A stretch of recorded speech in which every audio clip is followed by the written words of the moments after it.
For nearly 7 years, Noah Reed had lived inside a world without sound. No laughter, no thunder, no voice calling his name, and every single doctor said the same thing: there's nothing physically wrong. His condition is permanent. Ethan Reed had heard those words in 12 countries, spoken in different accents, printed on reports that cost more than some homes. Clinics in Germany, research hospitals in South Korea, a private institute in California that charged by the minute. He paid them all without blinking. Money had never been the problem. Hope was. Noah was all Ethan had left. His wife, Lena, died during childbirth, and the silence that followed her death seemed to settle permanently over their son's life.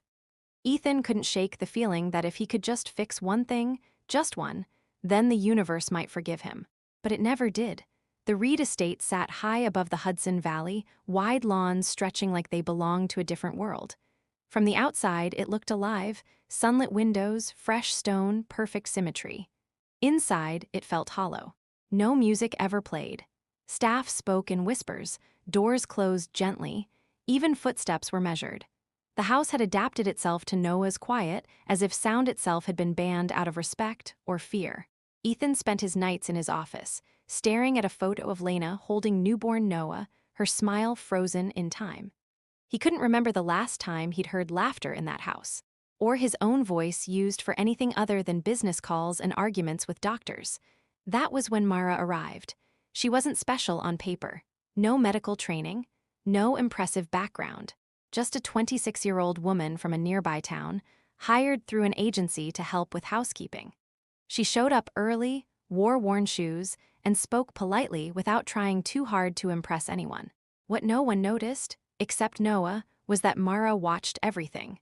On her third day, she saw him sitting alone in the sunroom, carefully lining up wooden animals. He didn't look up when she passed, but every few seconds his hand brushed the side of his head, fingers pressing just behind his ear. She slowed her steps. Again, he touched it. This time, his face tightened, not much, just enough. Pain, familiar pain. Myra felt something shift in her chest. She'd seen that movement before. Years ago, in someone doctors had dismissed too quickly. She said nothing, kept walking, did her job. But that night, as she lay in her small room at the edge of the estate, one thought wouldn't leave her alone. What if everyone else was wrong? And what if noticing it changed everything? Because the next time Noah touched his ear, he looked straight at her. And for the first time, someone was watching back. What Mara would discover next wasn't in any medical file, and noticing it might cost her the only job standing between her family and ruin, Mara learned the rules quickly. Rule 1, do not interrupt Mr. Reed. Rule 2, do not disturb the child unless instructed. Rule 3, never assume you know better than the professionals. The housekeeper, Mrs. Langford, made those rules very clear on Mara's first morning. Her tone was sharp, her posture stiff, like a woman who'd seen too many people come and go. "This house runs on order," she said, "and grief, don't interfere with either." Mara nodded. She needed the job too badly to argue. Her mother's dialysis bills sat unopened in her bag, folded and refolded until the creases had softened. Missing even one paycheck would push everything over the edge. So Mara kept her head down, scrubbed marble floors, polished silver railings, and stayed invisible. But Noah made that impossible. Every day, he appeared in the same places at the same times. The sunroom in the morning, the staircase in the afternoon, always alone, always quiet. And always that small, repeated movement, his fingers brushing the side of his right ear. Sometimes he flinched. No one else noticed, or maybe they'd learned not to. One afternoon, Mara was dusting shelves when she heard a soft clatter. Noah had dropped a wooden horse. It rolled under a table just out of his reach. He stared at it, frozen, frustration tightening his jaw. Mara hesitated. Mrs. Langford's voice echoed in her head, "Don't get involved." But something heavier pressed against her chest. She knelt, slid the toy back toward him, and gave a small smile. Noah looked up, startled. For a long moment, they just stared at each other. Then, slowly, he smiled back. It was brief, fragile, like something that could disappear if acknowledged. Myra stood and walked away before anyone could see. That night, she folded a paper crane from a scrap of grocery receipt paper and left it on the windowsill where Noah always sat the next morning. She didn't wait to see his reaction, but when she returned later, the crane was gone. In its place sat a crumpled drawing, a house, a sun, and two stick figures. One was taller, one smaller. Above them, written unevenly, was a single word. Safe. Mara pressed the paper to her chest and closed her eyes. Over the next week, small exchanges followed. No words, no sounds, just quiet understanding. Noah began sitting closer when she worked nearby. He showed her his toys, his drawings, his made-up gestures that meant happiness, fear, comfort, but not everyone approved. Mrs. Langford cornered Mara in the laundry room one evening, her expression cold. "I've noticed you with the boy," she said. "I haven't done anything wrong," Mara replied softly. "You're getting attached," the woman warned. "That never ends well here." Mara thought of Noah's wince, the way he touched his ear when no one was looking. "I think he's hurting," she said before she could stop herself. Mrs. Langford's face hardened. "That's not your concern." As the door closed behind her, Mara realized something terrifying. She was the only one paying attention, and if she spoke up, she could lose everything. But the pain Noah tried to hide was about to surface, and when it did, Mara would be forced to choose between silence and a risk that could destroy her life. The first time it happened, Mara almost convinced herself she imagined it. She was polishing the long hallway mirror just outside the garden doors when she felt it, something heavy in the air. A tension that didn't belong to the quiet. Then she saw Noah. He was crouched near the window, knees pulled tight to his chest, both hands clamped over his right ear. His face was twisted, eyes squeezed shut, mouth open in a cry that made no sound at all. Silent agony. Mara dropped the cloth and rushed to him without thinking. She knelt beside him, heart pounding, signing gently the way he understood. "Pain?" Noah nodded violently, tears spilling down his cheeks. She guided his hands away just enough to look. His ear was red, inflamed, and when she tilted his head toward the light, she saw it again. That shadow, deeper than before, dark, solid, not supposed to be there. Her stomach dropped. This wasn't imaginary, this wasn't behavioral, this was physical. Noah grabbed her wrist, shaking his head hard. His hands moved quickly, desperately. No doctors, no needles, no pain. Mara swallowed. She knew that fear. She'd lived it with her younger brother, months of tests that led nowhere, procedures that caused more suffering than answers. By the time someone finally paid attention, it was too late. She wasn't letting that happen again. She sat with Noah until the pain passed, holding his hands until his breathing slowed. When he finally relaxed, exhaustion pulling his small body downward, Mara felt something settle in her chest. A truth she couldn't ignore anymore. That night she couldn't sleep. She lay staring at the ceiling, replaying every moment. The shadow, the pain, the way Noah flinched as if he expected suffering to follow any form of help. And then the memory surfaced, clear and sharp.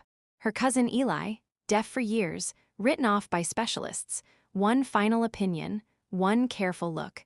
A simple obstruction removed. Sound returned like a flood. Mara sat up in bed, heart racing. What if Noah wasn't beyond help? What if everyone had stopped looking too soon? The next day, the pain came back worse. Noah collapsed near the staircase, shaking, tears soaking into the carpet. Mara ran to him, ignoring the shocked looks from staff. Mrs. Langford shouted her name, but Mara didn't stop. She knelt beside Noah and made a decision she'd been avoiding. If I do nothing, she thought, I'm no better than the rest of them. She didn't act yet, not physically, but something changed. She prepared. That evening, while the house slept, Mara stood alone in the bathroom, sterilizing a small pair of tweezers with trembling hands. She whispered into the silence, "If I'm wrong, stop me." Nothing stopped her. And somewhere down the hall, Noah cried again, quietly. By the next night, the pain would force Mara's hand, and one irreversible choice would either save Noah or destroy her forever. The house felt different that night, too quiet. Mara noticed it as she folded linens near the west wing. Even the distant hum of appliances seemed muted, like the walls themselves were holding their breath. Mr. Reed was away on business. Mrs. Langford had retired early, the staff had thinned out, and Noah was alone. Again. The sound reached her before she saw him, a dull thump against the hallway floor. Mara froze, her chest tightened. Then another. She ran. Noah lay curled near the base of the staircase, his small body trembling, fingers pressed hard against his ear. His face was pale, streaked with tears. His mouth opened in a scream that made no sound, but the pain was unmistakable. Mara dropped to her knees beside him. "I'm here," she whispered, though she knew he couldn't hear her yet. She signed the words instead. "I'm here." Noah's eyes found hers. Panic, trust, fear all tangled together. She gently tilted his head toward the light. The shadow inside his ear was larger now, swollen, pressing where it didn't belong. Her breath caught. This wasn't something that could wait. Her hands shook as she reached into her pocket and felt the cold metal of the tweezers she'd carried all day. She hesitated. Every warning screamed through her mind: rules, consequences, police, prison. But then Noah's hand grabbed her sleeve. Not to stop her, to ask. He signed slowly, carefully. "Help me." Something broke inside her. Mara nodded, tears blurring her vision. "I won't hurt you," she signed. "I promise." She guided him into her lap, steadying his head against her shoulder. Her breath came shallow, controlled. She whispered again, not for Noah, but for herself. "Please guide me." She worked slowly, carefully. The tweezers slipped inside his ear canal, her fingers barely daring to move. She felt resistance, dense, stubborn, wrong. Her heart hammered so loudly she thought it might give her away. She pulled gently. Nothing. She adjusted, tried again. Then release. Something slid free into her palm. Mara stared down at it, her stomach twisting. Dark, thick, years of buildup no one had ever removed. Before she could react, Noah gasped. A real sound. Sharp, loud, alive. His body jerked upright. His eyes widened as if the world had suddenly exploded around him. He looked at the hallway, the light, the distant ticking clock mounted on the wall. He pointed. Then his mouth moved. "Tick," he whispered. Mara collapsed against him, sobbing. "You can hear," she whispered. "You can hear." But footsteps were already echoing down the hall. Fast, heavy, and the moment shattered. Because the man standing at the end of the hallway would see blood on Mara's hands, and what he believed she'd done would change everything. Ethan Reed stopped mid-step. The hallway smelled faintly of antiseptic and polished wood, but all he could see was his son on the floor, and the woman kneeling beside him with blood on her hands. Time seemed to fold in on itself. "Noah," Ethan said sharply, his voice echoing off the walls. The sound hit Noah like a wave. He flinched, eyes wide, then slowly turned toward his father. His mouth opened, unsure, trembling. When he spoke, the word came out rough, broken, but unmistakably real. "Dad." The world tilted. Ethan staggered forward, dropping to his knees in front of his son. He grabbed Noah's shoulders, searching his face for pain, for fear, for any sign of damage. You can hear me?" Ethan whispered. Noah nodded, overwhelmed. "Your voice, it's loud." Joy surged through Ethan, then froze. His eyes fell to Mara's hands. The blood. The metal tweezers clutched between shaking fingers, the dark object resting in her palm. Fear drowned everything else. "What did you do?" Ethan demanded, pulling Noah against his chest. Mara's heart cracked. "I helped him," she said, voice breaking. "There was something in his ear. It was blocking." "You're not a doctor," Ethan snapped. "You touched my son without permission." Security arrived within seconds. Heavy hands closed around Mara's arms as Noah cried out, loudly for the first time in his life. "No, don't take her," Noah screamed. "She didn't hurt me, she fixed it." The sound of his son's voice, panicked, desperate, cut through Ethan like glass. He hesitated, but fear won. "Take her away," he ordered. "Call the police." Mara didn't fight. As they led her down the hallway, she turned back once. Noah was reaching for her, sobbing openly now, sound pouring out of him in broken waves. "It's okay," she mouthed, "you're okay." At the hospital, chaos replaced silence. Doctors ran tests, scans, examinations. Noah responded to every sound, laughing, crying, flinching, marveling. Ethan paced the corridor, his heart racing with questions he didn't know how to ask. Finally, a physician approached him, face pale. "Mr. Reed," she said carefully, "there's something you need to see." She handed him a file. Inside was an old scan, dated years ago. Circled in red was a note. "Obstruction present, removal recommended." Ethan's hands began to shake. "You knew," he whispered. "Someone knew?" The doctor didn't answer. She didn't have to. Ethan sank into a chair as the truth settled like a crushing weight. The miracle he'd been chasing for years hadn't been hidden. It had been ignored. And the woman who fixed it was sitting alone, waiting to be arrested. Ethan now faced a choice that would define him forever: protect his pride, or confront the truth and beg forgiveness from the one person who saved his son. Mara sat alone in the small security office, hands folded tightly in her lap. The room smelled like disinfectant and old coffee. A single camera blinked red above the door. No one spoke to her. No one explained what would happen next. She wasn't afraid of jail. She was afraid she'd been wrong. Every second stretched painfully long. Her mind replayed the moment again and again, Noah's gasp, the sound, the word. Tick. Real. Alive. If that sound had faded, if it vanished tomorrow, she didn't know how she'd live with herself. The door opened. Mara looked up, bracing herself. Ethan Reed stood there, but not the man who had shouted orders in the hallway. This man looked hollowed out. His eyes were red. His shoulders sagged like something heavy had finally broken through him. The guard stepped aside. Ethan closed the door behind him. For a moment, neither of them spoke. Then, slowly, impossibly, Ethan Reed bent his knees and lowered himself to the floor in front of her. "I was wrong," he said. The words sounded foreign, as if he'd never practiced them before. Mara's breath caught. "Sir, No," he interrupted softly. "Please, let me finish." His voice cracked. "I trusted titles, buildings, price tags. I trusted everyone except the person who actually paid attention to my son." Tears slid down his face unchecked. "You saw what none of us saw because you looked at him like a human being, not a case." Mara shook her head, overwhelmed. "I just couldn't watch him hurt anymore." Ethan laughed bitterly. "I watched him hurt for 7 years and called it treatment." He pulled the medical file from under his arm and placed it on the table between them. "They knew," he whispered. "Someone saw the obstruction years ago, it was documented, and nothing was done." Mara closed her eyes. "They kept us coming back," Ethan continued. "Appointments, therapies, endless bills. And I never questioned it because I thought expensive meant honest." Silence settled between them. "I told security to release you," Ethan said finally. "There will be no charges, no police." Mara exhaled, her shoulders shaking. "I want you to know something," Ethan added. "I don't know how to undo what I've taken from my son, but I know this, he heard my voice today, and that's because of you."